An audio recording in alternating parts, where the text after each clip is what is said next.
¿no? Entonces, atestiguar que nada ni nadie, toda persona, ya, después de creer en los pilares de la fe, para ser musulmana, ya, hombre o mujer, tiene que atestiguar que nada ni nadie merece ser adorado excepto Allah. Y atestiguar que Muhammad es el mensajero de Allah, ¿no? Lo dice en árabe y también en español, ¿ya? De todo corazón, sabiendo lo que significa esas frases, ¿no? Lo que implica también, ¿no?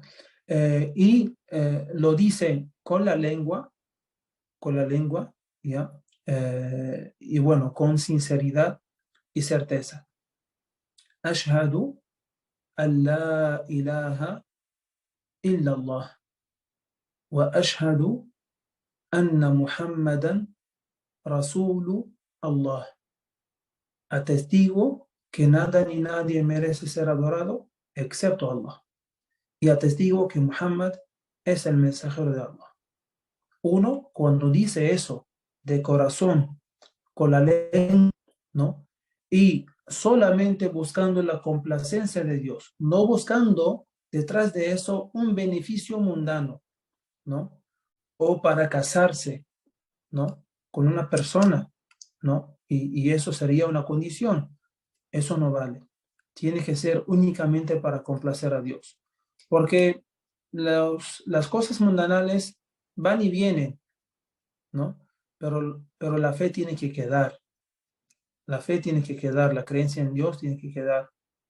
Entonces, en eso consiste el primer pilar del Islam. El segundo pilar del Islam es la oración. Se refiere a los 5 rezos obligatorios. El primero es al-Fajr, que se hace en la madrugada, ¿no? Antes, más o menos una hora antes de la salida del sol. Eso depende de la zona, depende de la estación en que estamos, etc. Que consiste en 2 rakas. El segundo rezo del día es al-Dhuhr, del mediodía, que se hace en el mediodía, que consta de 4 rakas. El tercero es de la media tarde, que se llama al-Asr, que consta también de 4 rakas. El cuarto es cuando el sol se opone, se llama al-Maghrib, ¿ya? Consta de 3 rakas. Y el último se llama al-Isha, que es después del anochecer, que se llama al-Isha y consta de 4 rakas. Estos son los únicos rezos obligatorios, tanto para los hombres como para las mujeres. Además de eso, el día viernes es obligatorio para los hombres, ¿no? Solo para los hombres es obligatorio. Para las mujeres es permitido si quieren hacer el rezo del mediodía en la mezquita, ¿ya?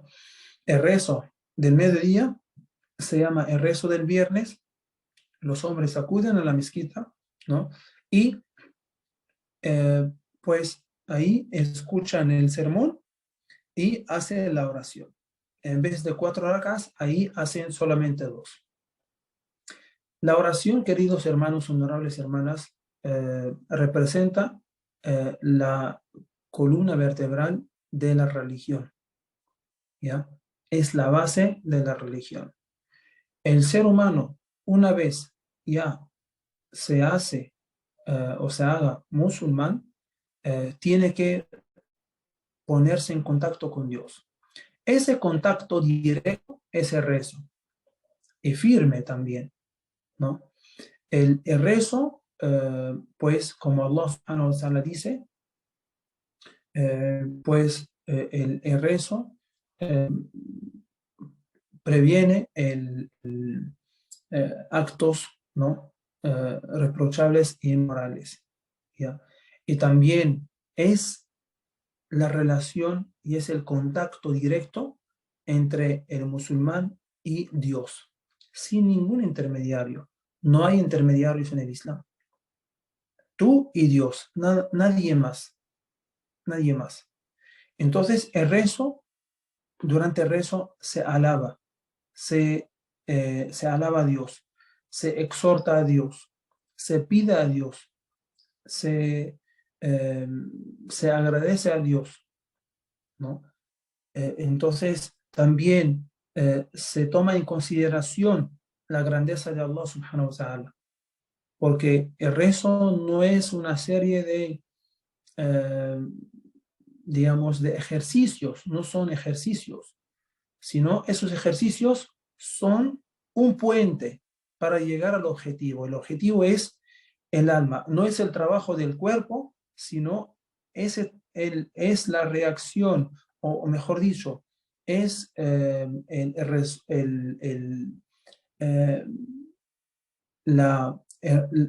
reflejo, ¿no?, del trabajo del cuerpo, ¿no?, lo que se refleja en el alma, ¿no? Que cuando se hace, por ejemplo, la inclinación, se acuerda de la grandeza de Allah y que es el único que merece nuestra inclinación. Cuando se hace la postración también se toma, digamos, en consideración que el ser humano que pone su parte, digamos, la más, digamos, donde su honor y todo lo pone en el piso, ¿no? ¿Delante de quién? Delante de Dios, del Creador, del Sustentador, ¿ya? Etcétera. Y el rezo tiene muchas recompensas, tiene infinitas recompensas, sí, tiene un proceso que todos tenemos que aprender. Es, primero, tenemos que saber qué tipo de agua se usa para hacer la purificación y la limpieza, que el rezo también requiere limpieza de las partes íntimas, ¿no?, de todo lo que sale de ellas. También requiere ablución menor y mayor, ¿no? Saben que la ablución menor consiste en lavarse las manos, la boca, la nariz, la cara, el antebrazo derecho, desde los puntos de los dedos hasta el codo, luego el izquierdo, pasar las manos mojadas sobre la cabeza, ¿no? Una vez, limpiar las orejas también una vez, lavarse los pies hasta los tobillos, ¿ya? Y la ablución mayor consiste en el lavado de todo el cuerpo. Todo eso es con intención de hacer la oración. Y bueno, son las normas de rezo, son varias y que hay que aprender, ¿no? Y que, alhamdulillah, sí, hay mucho material al respecto. El tercer pilar del Islam es el pago del zakat. ¿El zakat qué es? Eh, en idioma árabe es el aumento, crecimiento, bendición, ¿no? Es bendición. Entonces, Allah subhanahu wa ta'ala ha ordenado a los musulmanes, hombres y mujeres, ¿no?, niños y adultos, pagar el zakat, ¿no?, de lo que tienen. Es decir, esta zakat primero, ¿de qué, o sea, qué cosa hay que pagar o de qué cosa se paga el zakat? El zakat, ¿no?, que es una cantidad que se paga, ¿no? Sería o sea, si es, se paga el zakat del dinero, si uno tiene un ahorro, si tiene dinero, ¿ya? Eh, Se paga el zakat también de los eh, productos agrícolas, ¿no?, de la cosecha, de todo, ¿ya? Eh, Se paga el zakat del negocio, si uno tiene negocio y genera ingresos, ¿no? O sea, es decir, compra y vende.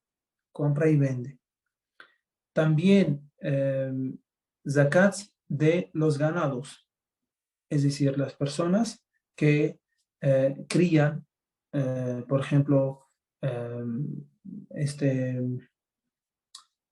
res, o sea, digamos, vacas o corderos, eh, ¿no?, o camellos, ¿no? Si tienen una cierta cantidad, tienen que pagar por año, o sea, una cabeza, ¿no? Bueno, según la raza que tienen o según el tipo de animal o de ganado que tienen, ¿ya? Y la cantidad también. Entonces, para cada para cada clase, ¿no? Tiene una cantidad y tiene unas normas, ¿no? Por ejemplo, la clase o la categoría más conocida, ¿no? Y que la gente también paga, es del dinero, ¿no? Sea negocio, sea ahorro, lo que sea. Por ejemplo, ¿cómo sería para saber si tengo que pagar el zakat o no? Para pagar el zakat tienes que tener dos condiciones, ¿no? Que lo que tienes tiene que llegar a a un cierto porcentaje. Es decir, si no llega, no tienes que pagar el zakat. Si llega o supera este porcentaje, o sea, sí tienes que pagar el zakat si es que pasa un año, ¿no? Si es que pasa todo un año lunar, o sea, teniendo esa cantidad de dinero, teniéndola. En este caso, esas dos condiciones, ¿no? Una vez tengas esa cantidad y pasa un año lunar, una vez pase el año lunar, ya ahí es obligatorio pagar el 2,5%. Por ejemplo, vamos a ver cómo la mayoría trabaja. Las preguntas, inshallah, al final vamos a dar tiempo para hacer las preguntas. ¿Cómo saber esa cantidad? O sea, ¿cómo saber que la cantidad de dinero que tengo, pues llega a la cantidad o al porcentaje, ¿no? Para pagar el zakat o no. Es el 85 gramos de oro, ¿ya? El 85 gramos de oro en efectivo. Por ejemplo, si el oro, bueno, en dólares, por ejemplo, cuesta ahora, por ejemplo, $50, ¿ya? El gramo, el gramo. Entonces, por 85 son 4.250. O lo que, por ejemplo, en tu moneda, que no sé, en Perú son soles, en otro país, no sé, bueno, la moneda, ¿cuánto cuesta el gramo de oro? ¿No? Lo multiplicas por 85. Por ejemplo, es 120 en tu moneda, entonces 120 por 85. ¿Cuánto te sale, por ejemplo? Ya, esto. Sí, entonces aquí me sale en dólares 50 por 50 dólares que cuesta el gramo de oro por 85 son 4.250. Entonces, si yo tengo 4.250 o tengo más, 4.300 o 5.000 o 10.000 o más, ya, aquí tengo la primera condición. Ok, la segunda condición. Si pasa un año y tengo todavía esa cantidad de dinero, ¿no? Ahí sí debo pagar el zakat. ¿Cuánto? El 2,5%. Ya, ¿cuánto es el 2,5% del monto que tengo aquí? 4.250, ya. Eh, por el 2,5%. Ya, son $106,25. Eso es lo que tengo que pagar. De los 4.250, pago $106.25. Ya, eso, ¿a quién pago? ¿A quién le doy? Yo mismo como musulmán puedo pagarlo, entregarlo a un pobre musulmán, que sí tiene que ser musulmán, o un necesitado musulmán, ¿no? Entonces, o a dos personas, o a tres, ¿no? Entonces, yo veo, depende de la situación de cada uno o cuánto necesita cada uno, ¿no? Más o menos, ¿ya? Entonces, así se saca la cuenta. Espero que ya tengan una idea sobre lo que es el zakat. Ahora, si mis ahorros no llegan a, a esto, pues no tengo que pagar el zakat. Simplemente, no tengo la obligación de pagar el zakat. Solo pagas el zakat cuando tengas esas dos condiciones. Cuando el ahorro que tienes llega al 85 gramos de oro, o sea, en efectivo, ¿no? Al equivalente en efectivo del 85 gramos de oro. Esto uno. Ya. Dos, la segunda condición. Si es que pasa un año y todavía tienes esa plata, ¿no? Es decir, no la gastaste, no tenías una operación, por ejemplo, no tenías algo, no la gastaste, o no gastaste, por ejemplo, el 30%, bueno, ya no tienes esa cantidad, que es el equivalente en efectivo de los 85 gramos de oro. Si no baja del 85 y pasa un año, tienes que pagar.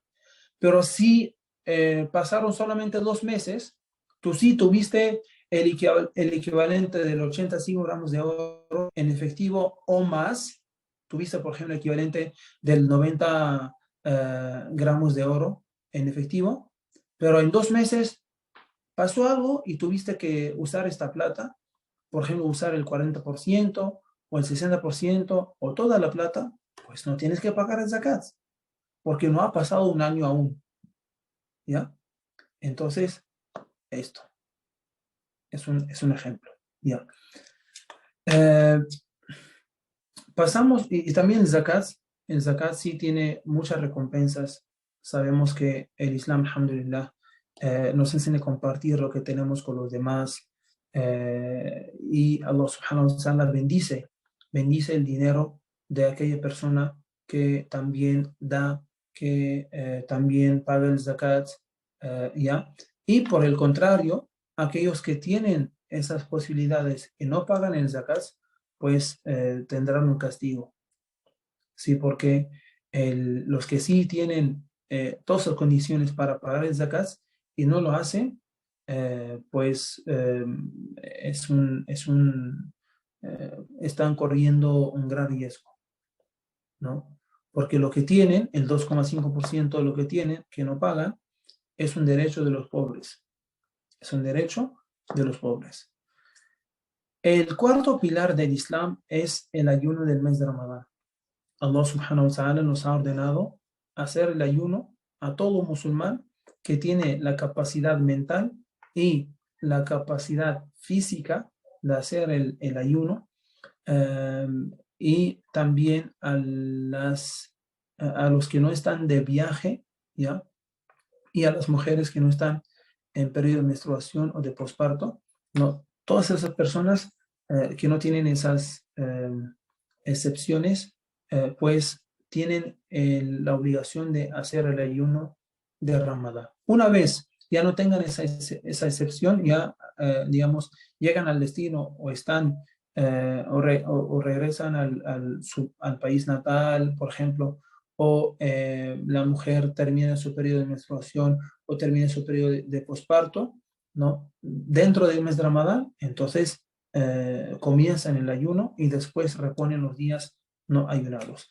El mes de Ramadán es un mes lunar, que es de 29 o 30 días, ni más ni menos. Entonces se ayuna desde el Adán del Fajr, desde la hora del Fajr hasta la hora del Maghrib, ¿ya? Entonces el ayuno es abstenerse de todo tipo de comida y bebida, o sea, no ingerir ningún tipo de alimento ni bebida, ¿no? Entonces, y es como Allah subhanahu wa ta'ala dice, es para alcanzar la piedad, es para alcanzar la piedad. Tiene muchas sabidurías el ayuno, lo que enseña, lo que encierra el ayuno, pues primero alcanzar la piedad, desarrollar la paciencia, sentir y vivir lo que muchos pobres que no tienen comida también viven todos los días, y así uno valora lo que tiene, aprecia lo que tiene y también comparte lo que tiene con los demás.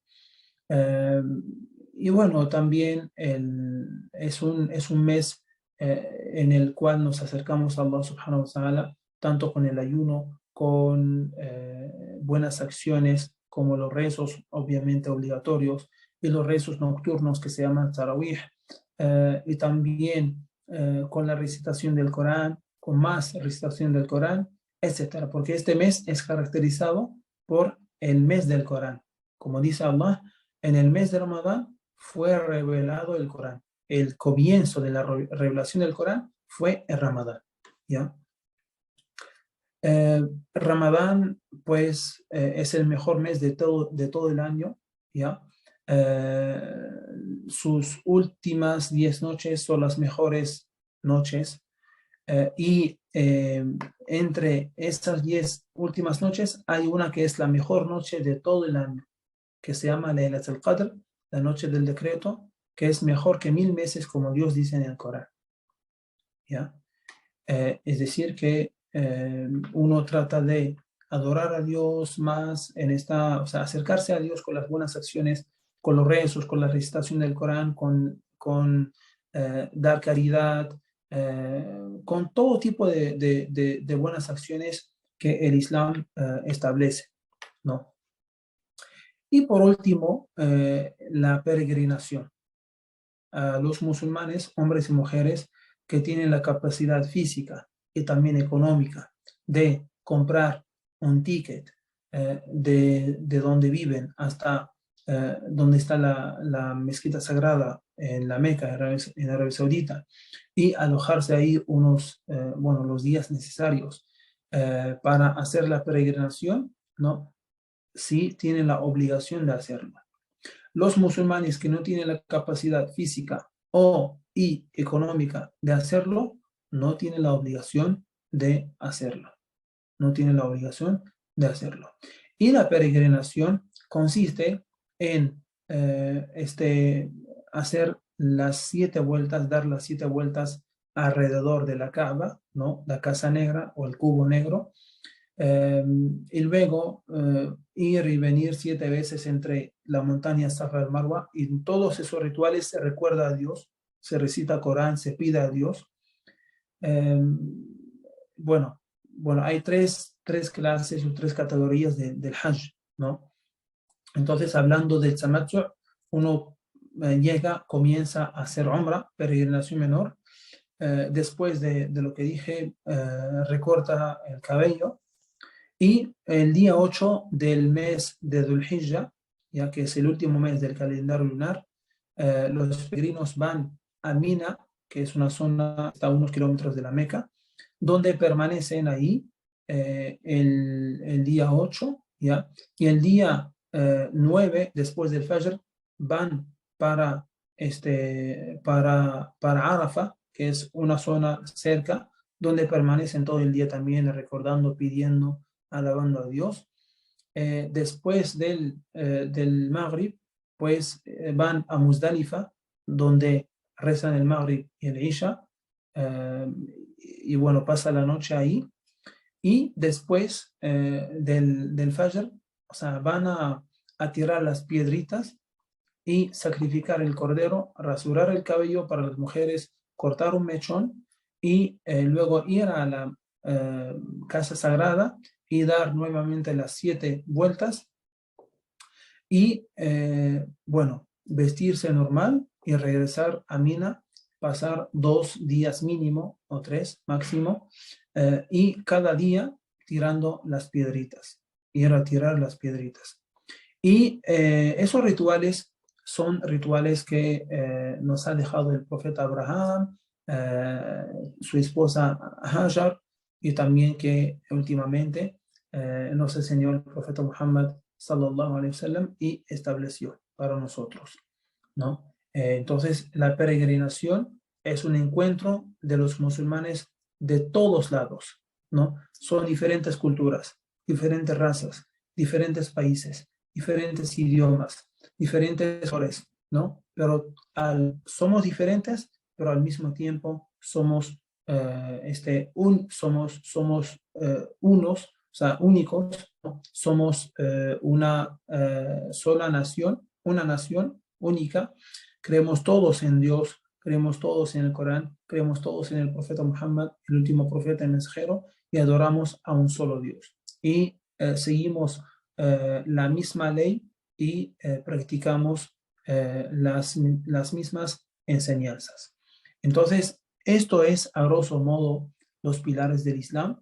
Espero que hayan tenido una idea clara sobre los pilares del Islam. Y ahora damos tiempo, inshallah, para las preguntas o comentarios, observaciones que tengan.